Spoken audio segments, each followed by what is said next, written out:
Why is California aligning itself with China, and how deep is the partnership? To explore it, we spoke with Lily Tang Williams, a congressional candidate in New Hampshire and a survivor of Mao's Cultural Revolution. Lily Tang Williams, thank you so much for joining us. Great to have you on the show. Well, thank you for having me. Lily, to begin, California Governor Gavin Newsom's China trip has been making a lot of headlines. Now, what's your understanding of Western leaders' notion of cooperating with China on the climate while at the same time saying that China is committing genocide in the Xinjiang region? How does this work? Well, I feel kind of, as the only congressional candidate born and raised in China, I feel like our politicians really don't understand China. I mean, do they know China is the largest polluter in the world? And there was a famous documentary, Under the Dome, and the famous documentary was seen by hundreds of millions of people, Chinese all over the world, and they banned that documentary on pollution. And if they don't care about human rights in China, how will they care about pollution and climate change? I think this is a false strategy for our leaders to think. We can trust CCP on climate cooperation, but at the same time, use taxpayers' money to give Chinese companies dollars to come to the United States to build factories and batteries and build an EV manufacturing plant. I think that's just like a benefit CCP instead of, benefits America. And on that note, Newsom was telling an audience there that China has a reliable partner in California while saying not a reliable partner in terms of the United States. Why would he do that, separate the state of California from the rest? What's in it for California? Well, he has a history going back, have a relationship with China. And California ideology, of course, on climate change, on lots of government policies are kind of in line with Communist China's.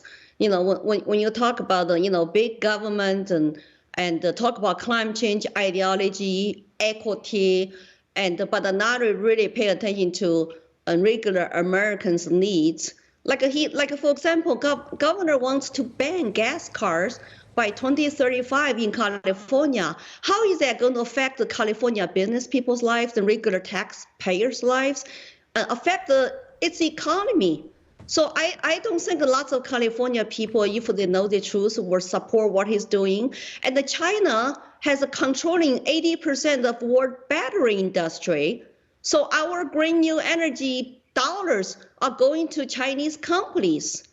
At the same time that we're not secure our borders, we're not energy independent, I think we should actually decouple from China. If we don't rain on China, and we have a lot more strength to call out their human rights abuses, what they're doing in Xinjiang, what they're doing to Falun Gong practitioners, and frankly, what they're doing to lots of Chinese regular people.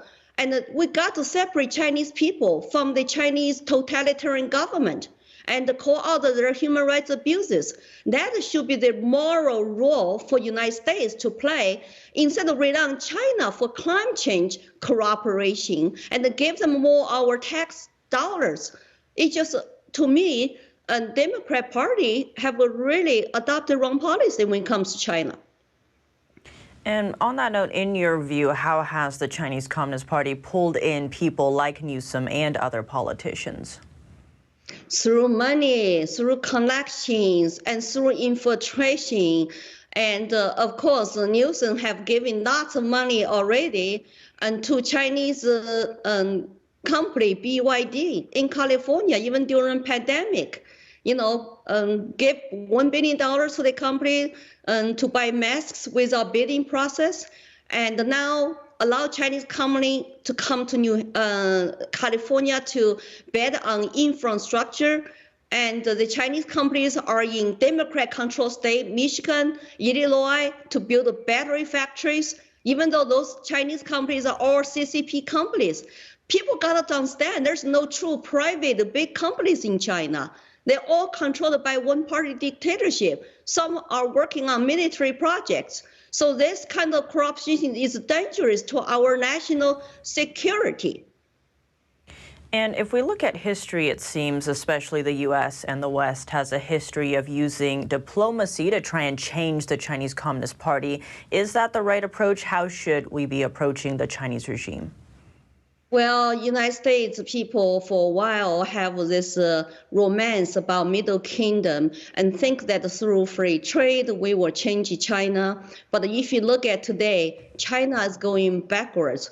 Without fundamentally change the one-party dictatorship political system, China's economical growth cannot be sustained. Look at what they're doing to human rights abuses and to even affect the U.S. companies and businesses in China. And I think Xi Jinping is actually put China's national security, stability, political agendas above China's economy. That's why 80% of foreign companies and investment have already left China because his crazy zero COVID lockdown policies. So we need to decouple from China and call out their human rights abuses and call out their pollution records instead of rely on them and beg them to corrupt with us. It's just absolutely wrong policy at the federal level and the state level too.